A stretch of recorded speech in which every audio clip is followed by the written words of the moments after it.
Meus irmãos, a paz do Senhor Jesus Cristo, meus amigos, Deus abençoe a sua casa, a sua família. Hoje nós já estamos aqui no nosso 8º encontro do segundo trimestre de 2021 da EBD, a Escola Bíblica Dominical. E para essa 8ª aula, que será ministrada dia 22 de agosto de 2021, em todos os templos da Assembleia de Deus, será ministrado essa 8ª aula. E o tema dessa 8ª aula é Naamã é curado da lepra. Queridos, essa aula de hoje será uma aula muito maravilhosa, onde nós vamos ver que Deus usa de misericórdia não só para com os judeus, mas também para com os gentios. Vamos ver como o profeta do Senhor é consultado e Deus usa o profeta, ou através do ministério do profeta, a palavra profética para a vida de Naamã. E Naamã vai ser curado e nós vamos tirar lições maravilhosas desse 8º encontro nosso. Eu te convido você para ficar comigo até o final desse vídeo.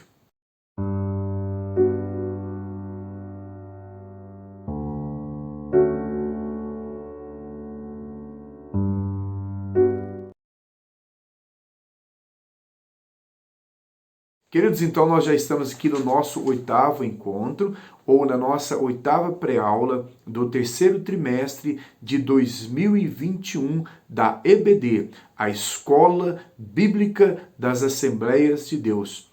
E o texto áureo desse nosso 8º encontro se encontra em 2 Reis, capítulo de número 5, versículo de número 14, que nos diz o seguinte: Então desceu e mergulhou no Jordão 7 vezes, conforme a palavra do homem de Deus. E a sua carne tornou-se como a carne de um menino e ficou purificado. A verdade prática, que aquele momento filosófico, onde o comentarista nos chama, costumo dizer que é a chave da lição, ela nos diz o seguinte: Deus opera milagres. Deus não opera milagres necessariamente segundo nossas expectativas. Ele faz da forma e no momento que lhe apraz. Queridos, esse é o nosso Deus. O nosso Deus não está preso em paradigmas, em padrões, em gestos religiosos. O nosso Deus opera milagre, o nosso Deus opera maravilha, conforme Ele quer, na hora que Ele quer e do jeito que Ele quer. Deus, Ele é Deus de milagre, Ele é Deus de maravilha. E Ele sempre estará disposto a nos abençoar. E essa lição de hoje, ela nos mostra a misericórdia do Senhor. Uma misericórdia que não estava só estendida para a nação de Israel, mas a misericórdia do Senhor estava além das fronteiras de Israel. Todo quanto viesse se humilhasse diante do Senhor, Deus teria resposta para as suas angústias. Não só teria, como ainda tem respostas para os nossos dilemas nos dias atuais. Queridos, a leitura bíblica em classe, que é a base teológica que o comentarista usa para estar discorrendo os pensamentos, para estar discorrendo a lição, se encontra em 2 Reis, capítulo de número 5, do versículo 1 ao versículo de número 10, o versículo 14, o versículo 25 ao versículo de número 27. Eu vou estar lendo hoje, não na revistinha, mas eu vou ler direto aqui na minha Bíblia. Vou usar a versão NTLH, Nova Tradução Linguagem de hoje. Capítulo 5, versículo 1, versículo 2 e versículo 3 nos diz o seguinte: Naamã, o comandante do exército da Síria, era muito respeitado e estimado pelo rei do seu país, porque, por meio de Naamã, o Senhor Deus tinha dado a vitória ao exército dos sírios. Ele era um soldado valente, mas sofria de uma terrível doença de pele. Num dos seus ataques contra Israel, os sírios havia levado como prisioneiro uma menina israelita que ficou sendo escrava da mulher de Naamã. Um dia a menina disse à patroa, ou à sua dona, nesse caso, eu gostaria que o meu patrão fosse falar com o profeta que mora em Samaria, pois ele o curaria da sua doença. Que maravilha, queridos irmãos! Essa lição de hoje é uma lição maravilhosa, onde nós vamos extrair muitas verdades aqui para nós. Já na introdução aqui, o comentarista nos diz assim: a cura da lepra de Naamã nos revela que os métodos de Deus nem sempre são fáceis de compreender. Naamã, o comandante do exército da Síria, precisou exercitar sua obediência. Veja bem, a palavra que o comentarista coloca aqui para nós: obediência, fé, ao mergulhar no Rio Jordão, pois tal ato era demasiadamente humilhante para um homem de sua posição. Porém, ao deixar de lado o orgulho e cumprir o rigor, o que Eliseu lhe dissera, Naamã alcançou a cura. Queridos, já na introdução aqui nós vemos, como que o nosso Deus é um Deus de maravilha, e o comentarista coloca aqui para nós a necessidade, que Naamã teve de obedecer e ter fé na palavra que o profeta estava dizendo para ele. Queridos, já aqui no primeiro tópico, o comentarista colocou o seguinte: o primeiro tópico, Naamã, o chefe do exército da Síria. Queridos, então nós estamos aqui dentro de um contexto aonde um homem, um dos comandantes, do exército da Síria por nome de Naamã, ou um general, que é o que está dentro desse contexto. Este homem, então, era um homem muito respeitado em seu país. Preciso ressaltar aqui que Israel e os sírios eram inimigos, eram rivais. Ressalte isso dentro da sua sala de aula, para que a sala de aula perceba o quanto o nosso Deus é misericordioso. E diz-nos o texto que esse homem era um homem muito respeitado dentro do seu país, na Síria, tanto pelo rei como pelo exército, e automaticamente aqui pela população também do seu país, podemos pensar dessa forma. E é interessante que, apesar do seu respeito, apesar da sua estima, este homem, ele sofria de uma lepra. Em algumas versões, nós vamos encontrar a palavra lepra, É importante, querido professor, querido amigo, quando nós falamos de lepra, a palavra hebraica para lepra é saarat, ou seja, a linguagem, ou quando os tradutores traduziram para o português, traduziram como lepra, Essa lepra que nós conhecemos, a hanseníase. Mas quando nós falamos de lepra dentro do hebraico, a palavra saarat, que é usada dentro desse contexto também, ela nos dá a ideia de várias doenças relacionadas à pele, Vários tipos de doenças que eram acometidas na pele de uma pessoa. É interessante que essa versão que eu li já logo na introdução aqui, que é a NTLH, a nova tradução linguagem de hoje, ela traz no versículo de número 2, versículo de número 1, capítulo 5, versículo 1, a tradução diz que Naamã sofria de uma terrível doença de pele. Tá? Isso não muda em nada um milagre, Eu só estou trazendo aqui porque essa versão, ela nos diz que Naamã sofria de uma terrível doença de pele. Dependendo da tradução que você pegar, querido professor, querido aluno, querido amigo, você vai encontrar que Naamã sofria de uma terrível doença de pele. E dependendo da tradução que você pegar, vai nos trazer a ideia de lepra. Então, a palavra no hebraico, é isso que eu estou querendo colocar aqui para os queridos amigos, queridos irmãos, que a palavra no hebraico, sarat, ela dá essa ideia. Ela dá a ideia, é uma ideia ampla de doenças de pele. Mas o comentarista traz aqui para nós, e nós vamos seguir essa linha aqui, que a maioria dos pensadores, a maioria dos teólogos trabalha, a ideia que Naamã era um leproso. E é interessante, queridos, que este homem era um homem muito respeitado no seu país, diz-nos o contexto, só que ele tinha esse problema. Aquilo que o seu dinheiro, aquilo que o seu status, nada poderia comprar. que era a sua saúde, que era a limpeza da sua pele, que era ter uma pele saudável. Se este homem estivesse vivendo dentro do contexto, ou se ele fosse um israelita, se ele estivesse vivendo dentro do território de Israel, ele estaria jogado à escória da sociedade, ou ele seria a escória da sociedade por causa da sua doença. Mas vemos aqui que ele é um homem de uma nação gentia, e dentro de uma nação gentil, este homem, ele era reconhecido pelas suas habilidades de guerra, e ele não era tratado por causa da sua lepra. Então, dentro de um contexto gentil, a sua lepra não tinha sentido, não tinha significância.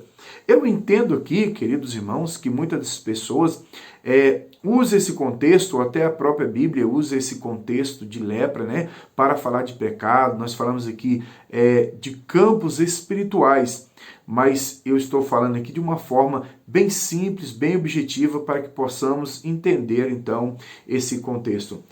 E diz-nos o contexto aqui, o capítulo 5, versículo de número 2, que entre uma das incursões ou entre uma das batalhas que eles fizeram contra Israel, e nós estamos aqui trabalhando a ideia do Reino do Norte, porque toda vez que nós trabalharmos aqui ou falarmos de Israel, nós estamos falando do Reino do Norte. Então, dentro de uma dessas batalhas contra o Reino do Norte, diz-nos o texto, então, que este homem levou como espólio de guerra, né? Era costume daquela época levar, então, mulheres e crianças como espólio de guerra, e essas mulheres, muitas delas iam para o harém, e muitas dessas crianças também iam, né, para os harém também, ou se tornava escrava de algum senhor. E diz-nos o texto, então, que dentro dessa leva desses cativos, né, que foi levado, então, para a Síria, dentro desse contexto, foi-se uma menina. E é interessante, queridos, que dentro desse contexto, e nós começamos a aprender algumas lições aqui, é que essa menina, apesar de estar como escrava em uma terra distante, vivendo como escrava, fora do seu povo, fora da sua cultura, nós vemos aqui que a primeira oportunidade que ela teve, ela conseguiu glorificar, ou ela conseguiu trazer uma palavra, ou apregoar o Deus de Israel. Queridos, nós aprendemos algumas lições, e uma das lições que nós aprendemos aqui é que muitas das vezes as adversidades da nossa vida, aqueles momentos de angústia, aqueles momentos de tribulação, não quer dizer que é o fim. Mas o porquê que Deus permite que nós passamos por prova, passamos por lutas, por adversidades, né? Que é o caso dessa menina que era escrava, espólio de guerra, que estava vivendo como escrava na casa de um general. Por coincidência, né, ela se torna aquela que servia a senhora, né, que servia a esposa desse general. E é interessante, irmãos, que nem sempre os contextos ou as diversidades, né, as adversidades, nem sempre as lutas nos levarão somente para o campo do sofrimento, mas através das nossas lutas, através dos nossos momentos difíceis, Deus, ele ainda tira proveito ou nos leva a glorificar o seu nome, mesmo dentro de um contexto de adversidade. E é interessante, querido, que essa menina aqui, a rotina dela, ela vê então que o seu senhor sofria de uma lepra. E ela então fala para a esposa, né? Para a esposa de Naamã: olha, se o meu senhor estivesse diante do profeta de Deus em Samaria, ele seria curado da sua lepra. Aprendemos dentro desse contexto, querido, o que motivou essa menina. A lembrança que ela tinha, mesmo vivendo como cativa em uma terra estrangeira, mesmo vivendo em uma terra pagã, ela não perdeu seus princípios, ela não perdeu os seus valores espirituais. Veja que não há uma passagem falando que Eliseu havia curado algum leproso. Nós vamos ver que Eliseu havia realizado vários milagres. Tanto Eliseu como Elias havia realizado vários milagres. E essa menina, apesar de ser tão jovem, tão moça ainda, ela guardava na sua mente, ou ela tinha essa bagagem, esse memorial, essas referências, que lá em Israel, em Samaria, havia um profeta de Deus. Queridos, nós aprendemos muito dentro desse contexto.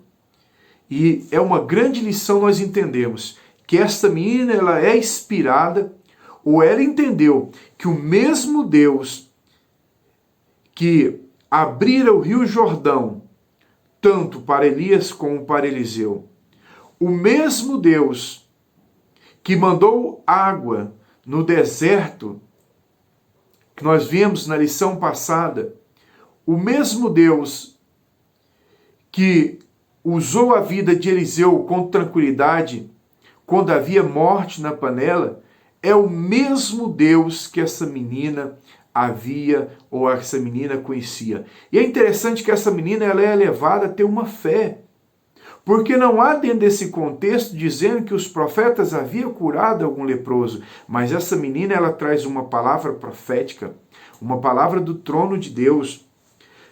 O segundo subtópico aqui, primeiro tópico, segundo subtópico nos diz a escrava, um testemunho de Deus. O terceiro subtópico aqui do primeiro tópico vai nos dizer a caravana de Naamã. Então, quando essa menina chega na sua senhora, trazendo esta palavra, veja, querido, que foi movido dentro do seu coração, o coração da sua senhora, ela conseguiu alcançar. E essa sua senhora, ou a esposa de Naamã, ela vai dizer para ele, olha, a menina nos diz que lá em Samaria tem um profeta que pode curar a sua lepra. Queridos, nós aprendemos muito como Deus usa as pessoas, embora que nós estamos dentro de um momento onde essa menina está vivendo como escrava, mas ela traz uma palavra de Deus para a vida do seu Senhor. Nós precisamos de ter palavras de Deus também na nossa vida. Da mesma forma que essa menina teve, ela não viu ou ela não sabia de nenhum caso onde os profetas haviam orado por alguém e essa pessoa havia sido curada de lepra. Mas baseado no histórico daqueles profetas, mesmo em uma terra distante, mesmo vivendo como escrava em uma terra distante, mesmo vendo a adoração que havia, todos os rituais que havia na Síria, de adoração a outros deuses, esta menina, ela estava com uma palavra, ou ela tinha em seu coração gravado aquilo que Deus havia realizado através dos profetas de Israel. Como é lindo isso, irmãos. Mesmo em meio à vida de escrava, ela ainda carregava em seu coração as marcas do verdadeiro Deus que opera milagre no meio da adversidade. Não foi o momento que ela estava vivendo que impediu que ela tivesse uma palavra de Deus para a sua senhora. Não foi o momento de adversidade que ela estava vivendo, um momento de sofrimento, um momento de escrava, um momento longe da sua terra. Não foi nada disso que levou a ela a viver uma vida de tristeza, de pensar que Deus não estava com ela. Pelo contrário, ela tinha convicção que em Israel havia profetas de Deus. E assim nós terminamos esse primeiro tópico desse 8º encontro, desse terceiro trimestre de 2021. Queridos, então nós já estamos aqui no nosso segundo tópico dessa 8ª pré-aula. Então o segundo tópico nos diz o mergulho no rio Jordão. Queridos, então quando Naamã sabe ou ele recebe esta palavra pela sua esposa, que por sua vez recebe da sua serva, da sua escrava, Naamã então vai até o rei e comunica o mesmo. E o mesmo faz uma carta direcionada ao rei de Israel, que dentro desse contexto é Jorão, o rei de Israel. Queridos, E essa carta é direcionada ao rei, pedindo para que o rei curasse o seu servo Naamã. Quando nós vamos para esse contexto, nós temos que entender algumas coisas.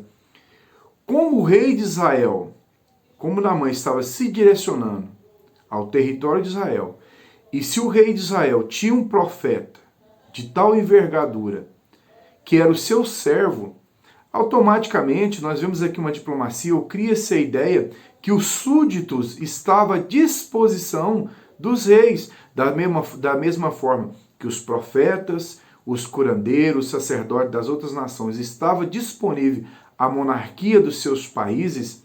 Nós vemos aqui dentro desse contexto também que não foi diferente. O rei da Síria, por sua vez, pensou que o profeta estaria disponível. Essa é uma das ideias, uma das interpretações para a gente entendermos esse contexto é esse, que o rei então da Síria pensa que Eliseu, o profeta Eliseu, estava disponível para a monarquia de Israel, que esse súdito que tinha tamanha grandeza poderia fazer algo por ele.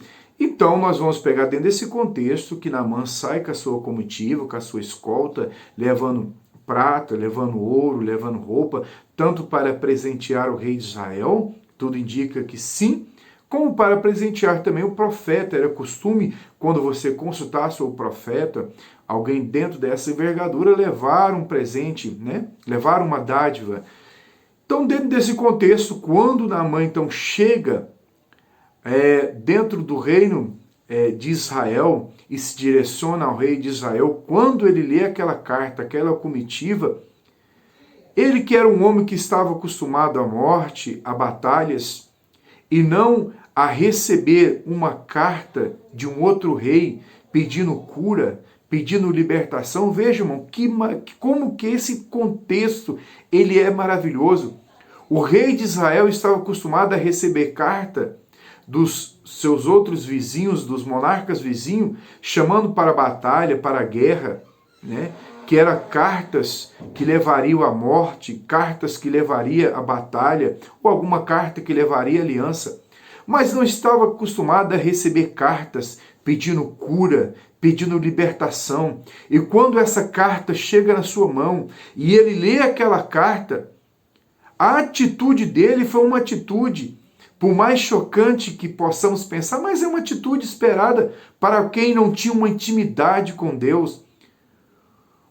Uma atitude esperada para quem não tinha uma intimidade com o profeta, para quem vinha de uma família que perseguia os profetas, para quem vinha de uma família que nunca pôde ver Baal, nenhum dos outros deuses das outras nações, dar uma cura. E o primeiro ato que ele pensou, ele nem pensou, né, que poderia ter um profeta, ele nem pensou no profeta Eliseu.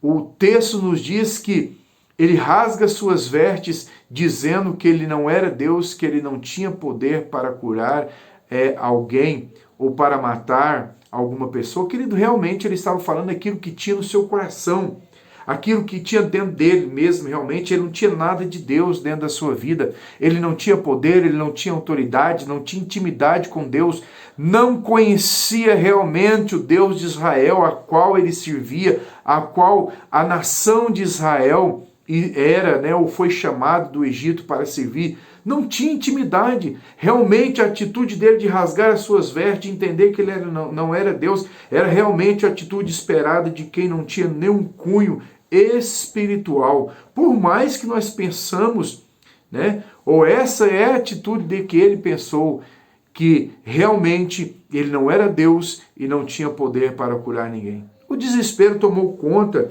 do seu coração. Gostaria de ler aqui para os queridos amigos e queridos irmãos, gostaria de ler aqui capítulo 5 e versículo de número 5 a seguir, que nos diz o seguinte: e o rei ordenou, vai falar com o rei de Israel e entregue essa carta a ele. Então Naamã saiu levando uns 350 quilos de prata e uns 70 quilos de ouro e 10 mudas de roupas finas. A carta que ele levava dizia assim: esta carta é para apresentar Naamã, meu oficial. Eu quero que você o cure. E é justamente isso, querido. Essa é a ideia. A ideia que está por trás desse contexto é essa. Que o profeta deveria ser alguém que estaria à disposição do monarca, tendo em visto que era um dos seus súditos. Da mesma forma que os curandeiros estavam à disposição dos reis, dos monarcas vizinhos, na mente do rei da Síria, é que o profeta também estaria à disposição da monarquia. Um homem dessa envergadura, com certeza, deveria estar à disposição da monarquia. Mas o que nós vemos nesse contexto, nós vemos que aí nós vemos a monarquia do Reino do Norte, já vem uma batalha épica, né? Uma batalha perseguindo os profetas, matando os profetas, e os profetas trazendo uma mensagem contra a apostasia, contra a idolatria dentro do Reino do Norte. Então, quando ele rasga suas vestes, essa notícia chega dentro da casa do profeta Eliseu. O profeta Eliseu, no versículo, nós vamos pegar aqui, no versículo 8, capítulo 5, versículo 8, nos diz o seguinte: o profeta Eliseu soube que havia acontecido e mandou dizer ao rei: por que o Senhor está tão preocupado? Por que, rei, que o Senhor está tão preocupado? Veja bem, manda que esse homem venha falar comigo, e eu mostrarei a ele que há profeta em Israel. Queridos, nós vemos a atitude do profeta Eliseu. Olha a mensagem que ele manda para o rei. Olha, deixa eu te falar, por que você está preocupado, rei? Por que você está rasgando as suas vestes? Manda Naamã subir. A mensagem era essa: manda Naamã vir ao meu encontro, para que ele saiba que há profeta em Israel, que há homem de Deus aqui. Manda. Queridos, nós temos que entender o contexto teológico dessas passagens. Israel era conhecida pelos seus vizinhos por ter homens espirituais, homens que tinham intimidade. Essas notícias, tanto que Deus havia tirado Israel do Egito, como havia profetas dentro de Israel, homens que faziam, ou através dos seus ministérios realizavam milagres, essas notícias são notícias que corriam nas vizinhanças, ou nos vizinhos, nos povos vizinhos ali, de forma que quando Naamã vem crendo. Naamã ele não vem duvidando, Naamã vem crendo que realmente poderia algo acontecer na sua vida, ou realmente dentro de Israel havia profeta. Nós estamos aqui no segundo tópico. No primeiro subtópico do segundo tópico diz assim: Eliseu não se impressiona com a pompa. No segundo subtópico do segundo tópico nos diz o seguinte: a decepção e a cura de Naamã. Queridos, então a palavra foi essa: olha, manda ele subir. E aí então Naamã, ele se direciona à casa do profeta Eliseu. E é interessante, queridos, que quando ele chega com aquela carruagem, né, diz no contexto aqui, quando ele chega, ou quando ele está chegando na casa do profeta, com aquelas carruagens, trazendo ouro, trazendo roupas, uma grande comitiva, né? Uma grande comitiva de servos que o acompanhava. E quando ele está chegando, o profeta, ele não fica empolgado, ou ele não se deixa ser levado pela grandeza daquele general que está chegando agora na sua casa. Ele não se deixa ser levado. Queridos, e quantas das vezes nós julgamos as pessoas pelas aparências, né?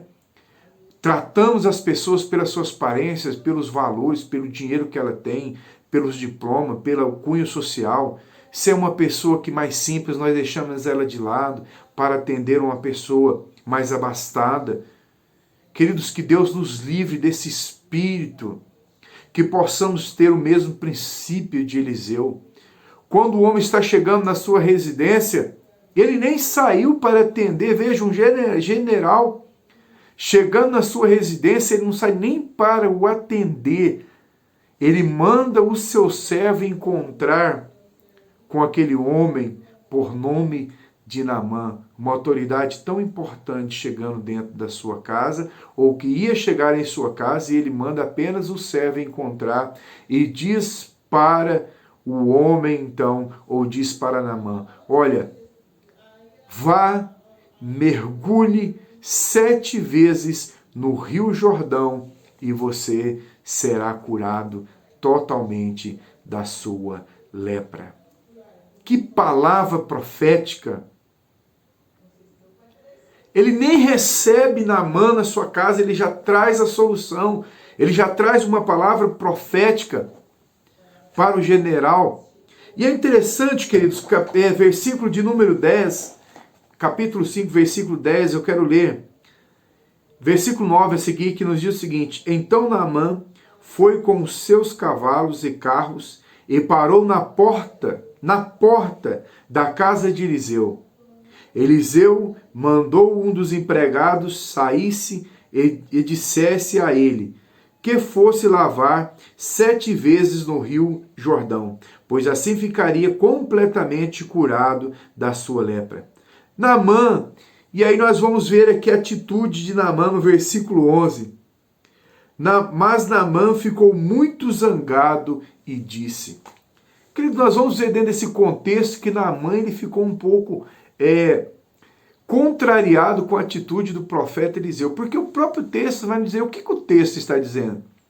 Porque dentro da expectativa de Naamã parece que ele criou toda uma expectativa dentro dessa vinda, ou talvez baseado naquilo que seu sacerdote, naquilo que os adoradores, naquilo que seus curandeiros, naquilo que os homens que praticavam as religiões dentro da Síria, ou talvez pelo contexto todo geral, né, de religião, onde ele sempre passava, e ele veio criando essa expectativa que o profeta ia sair de dentro da casa dele, ia colocar a mão na cabeça dele, ia invocar o céu, ia sair umas trovoadas. Nós estamos aqui trabalhando, né, trazendo uma ideia, né, do que seria o pensamento de Naamã. Mas a intenção dele era essa, ele achou que o profeta ia sair, receber, invocar Deus, colocar a mão na cabeça dele e ele ser curado, ou ia fazer umas mandingas, ou ia bater uns venenos, jogar uma aguinha, bater uns galhos de árvore, para ele ser curado. Mas quando o profeta então manda essa palavra profética, que ele deveria mergulhar no rio e nem recebe ele ficou decepcionado. Porque ele esperava uma invocação, ele esperava algo extraordinário, ele esperava uma grande manifestação da parte do Senhor. Vamos dar uma olhada no versículo 11, então nos diz: mas Naamã ficou muito zangado e disse, olha o que ele diz: eu pensava que pelo menos o profeta ia sair e falar comigo, e que oraria ao Senhor, seu Deus, e que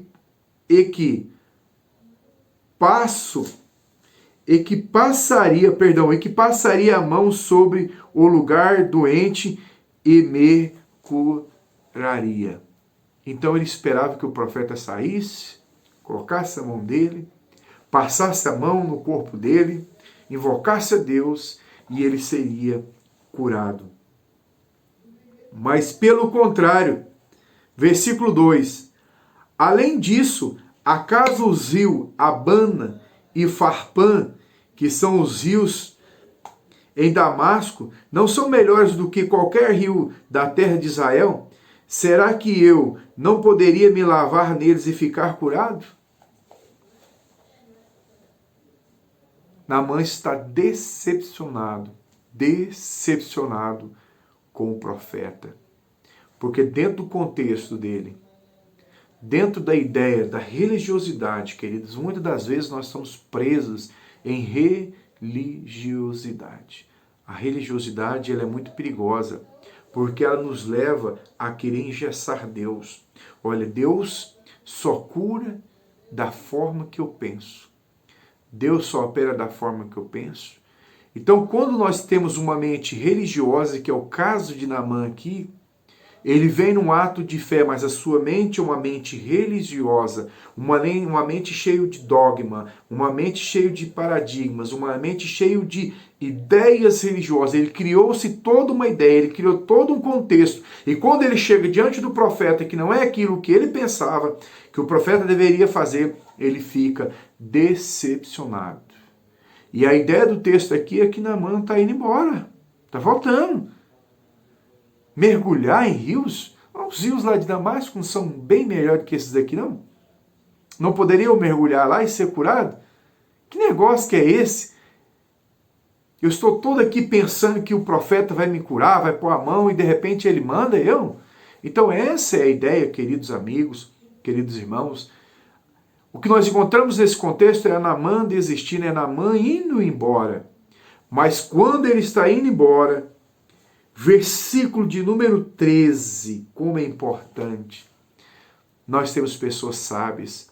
E como é bom que, apesar de Naamã ser um dos grandes generais, apesar de Naamã ser um homem conceituado, respeitado, ele teve a humildade de ouvir um dos teus servos, ouvir um dos seus companheiros e receber a bênção da parte do Senhor. Então o versículo 13 nos diz assim: então um dos seus empregados foram até o lugar onde ele estava e disseram, se o profeta, olha, Naamã, deixa eu te falar um negócio aí. Se o profeta não tivesse mandado você fazer uma coisa difícil, você não ia fazer para ser curado? Ué, abriu-se a mente de Naamã. Se o profeta não tivesse mandado o senhor fazer uma coisa difícil, o senhor não ia fazer? Mas ele te mandou fazer uma coisa tão simples, mas porém que é necessário abrir mão do orgulho, abrir mão do conceito religioso, abrir mão dos princípios, da religiosidade. Era uma coisa tão simples, mas para Naamã era abrir mão da sua mente religiosa. Abrir mente daquela mão, abrir mão da mente, ou abrir mão daquela mente religiosa, né? Da religiosidade que havia dentro da sua mente. Versículo 13, então, nos diz, por que é que o Senhor não pode ir se lavar, como ele disse, e ficar curado? Como é bom, irmãos, a gente acompanharmos a simplicidade, não perdermos a simplicidade. E diz-nos o texto, então, versículo 14, então Naamã desceu até o rio Jordão e mergulhou 7 vezes, como Eliseu tinha dito. Então Naamã, ele abre mão do seu orgulho, ele mergulha 7 vezes no rio Jordão. E quando então, dentro desse ato de fé, dentro desse ato de abrir mão do seu orgulho, do seu eu, e mergulhar 7 vezes, quando ele termina então, mergulhar 7 vezes, diz-nos o texto que a sua pele ficou limpa como a pele de uma criança. Que maravilha é o nosso Deus. O nosso Deus é um Deus que cura. No segundo tópico, terceiro subtópico nos diz, Deus ainda opera milagre. Não misticismo. O nosso Deus não é um Deus de misticismo. Porque é isso que estava na ideia de Naamã. Mas o nosso Deus realiza milagre do jeito que Ele quer, na hora que Ele quer e no tempo dEle. Deus é maravilhoso. E assim nós terminamos esse nosso segundo tópico. Queridos, então nós já estamos aqui no nosso terceiro tópico. E o nosso terceiro tópico está dizendo o seguinte: Geazi é acometido da lepra. O primeiro subtópico do terceiro tópico nos diz a rejeição dos presentes. Queridos, então após Naamã ser curado da lepra, após ele mergulhar 7 vezes no Rio Jordão. Nós vamos pegar então no capítulo 5, no versículo 15 a seguir, nos mostra que Naamã voltou com a sua comitiva até a casa do profeta Eliseu, curado após receber essa palavra profética e seguir aquilo que o profeta havia ordenado. E é interessante que dentro desse contexto, Naamã ele tenta presentear ou dar uns presentes ao profeta Eliseu. Veja, queridos, a questão aqui é que não era algo além do que acontecia nos dias corriqueiros. Sempre quando alguém visitava um profeta, era costume, né, ou um vidente dentro de Israel, nós vamos ver nos livros anteriores aqui, nós vamos ver que era um costume de levar um presente aos profetas, aos videntes. E não foi diferente com Naamã, porém o profeta Eliseu não recebera o profeta. Nós aprendemos aqui o quanto Deus é maravilhoso.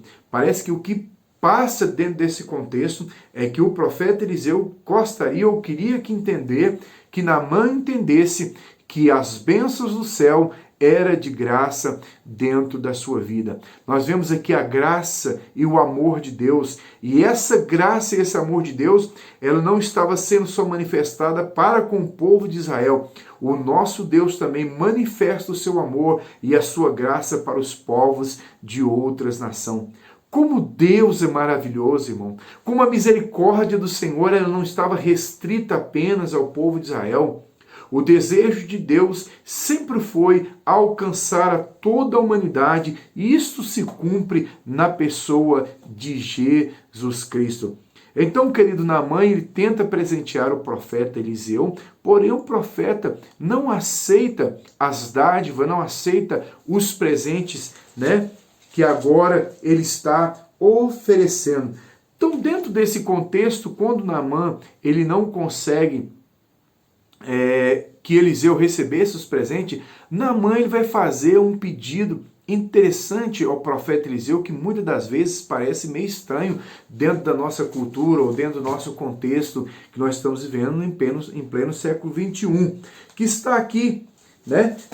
Capítulo 5, versículo 17. Aí Naamã disse: já que o Senhor não quer aceitar o meu presente, então deixe que eu leve para casa 2 mulas carregadas da terra, pois de agora em diante eu não vou oferecer sacrifício e ofertas que são completamente queimadas a nenhum Deus, a não ser a Deus, o Senhor.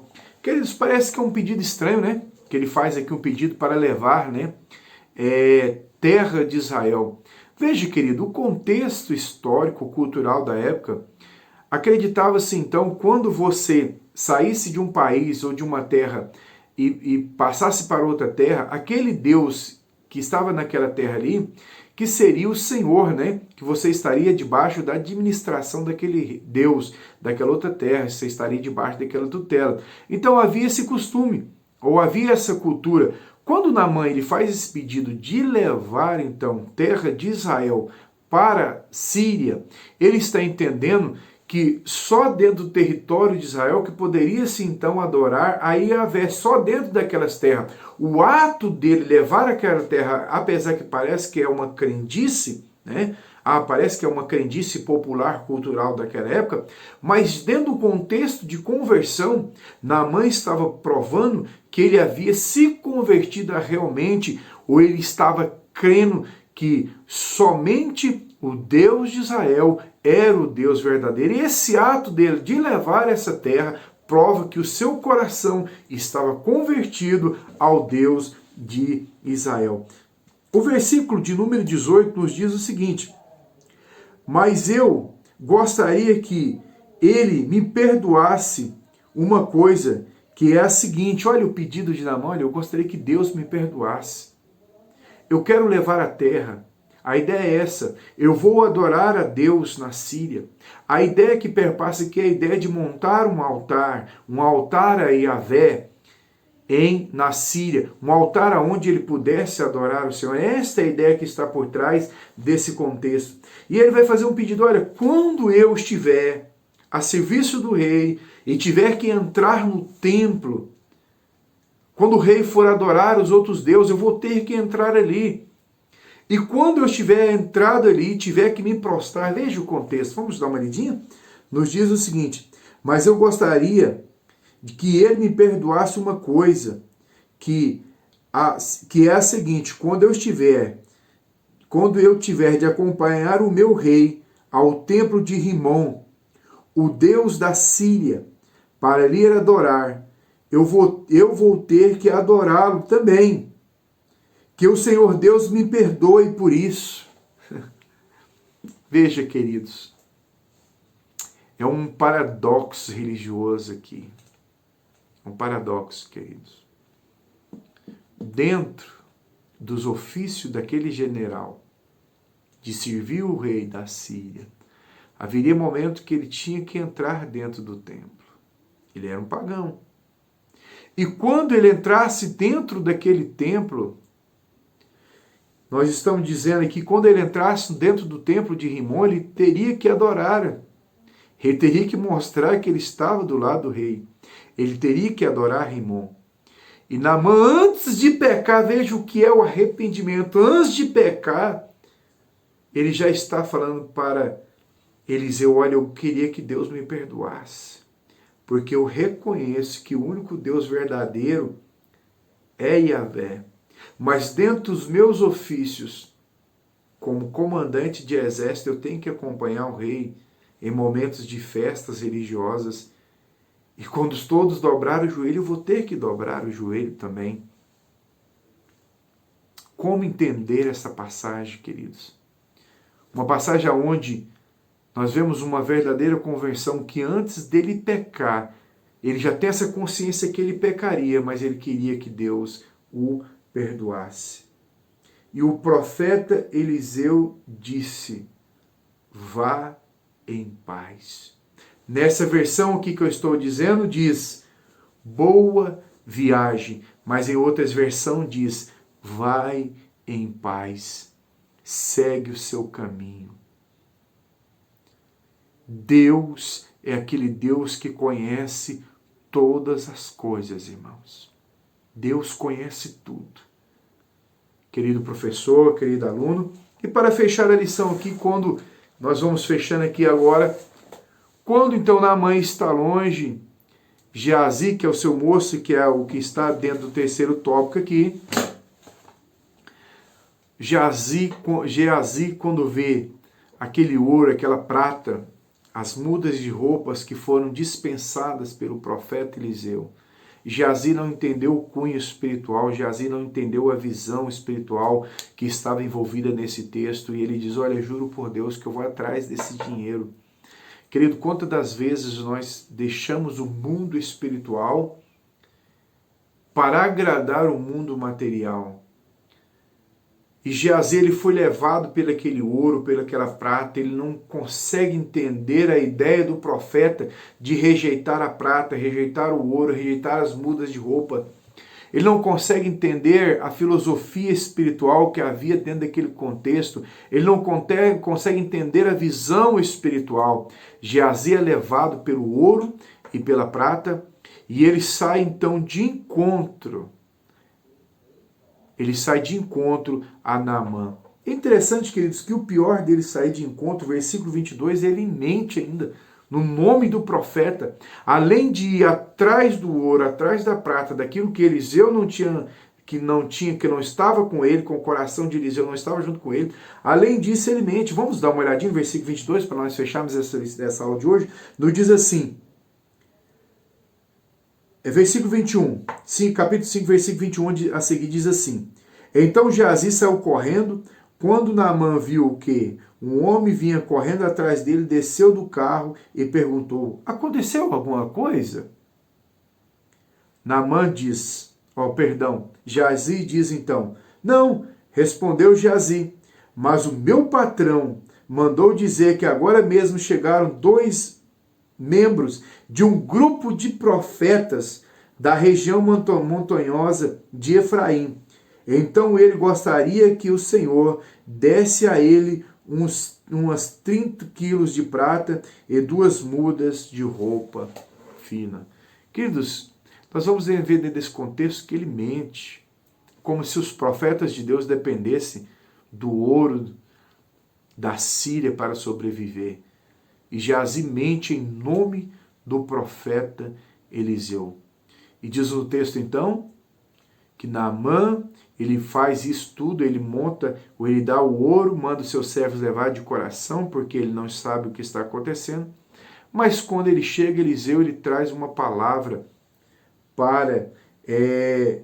para o seu servo, né, para o seu moço Geazi, e a palavra não foi uma palavra muito agradável, mas foi a coleta pela sua mentira, a coleta pelos seus desejos, daquilo que não pertencia a ele. E a mesma praga que estava, ou a mesma lepra que estava sobre o corpo de Naamã, agora passa para o corpo de Geazi. Queridos, veja bem como esse contexto é um contexto que nós temos que aprender muitas verdades bíblicas. Geazi, aquele que estava junto com o profeta, que não tinha nada, que gozava de estar na companhia do profeta, fica leproso, enquanto aquele que vivia em uma nação estrangeira, que vem pelo um ato de fé, que a princípio não nem acredita ou não quer fazer aquilo que o profeta estava determinando para fazer, mas o faz. Ele sai curado, enquanto que o moço de Eliseu, que experimentara das visões, que experimentaram do contexto espiritual da casa de Eliseu, fica leproso, enquanto que Naamã, um estrangeiro, vai embora recebendo a sua bênção. Queridos, que Deus guarde a nossa vida, que nos livre de ter o mesmo pensamento de Geazi, e que possamos ter um coração aquebrantado, abrimos mão do orgulho do nosso eu, para que possamos receber a bênção, assim como Naamã recebeu a bênção da parte do Senhor. Que Deus abençoe a sua vida, a sua aula. Eu espero ter contribuído, eu espero estar contribuído para a sua aula. E para você, querido amigo, querido irmão, que Deus abençoe a sua vida. Até o nosso próximo encontro, em nome de Jesus.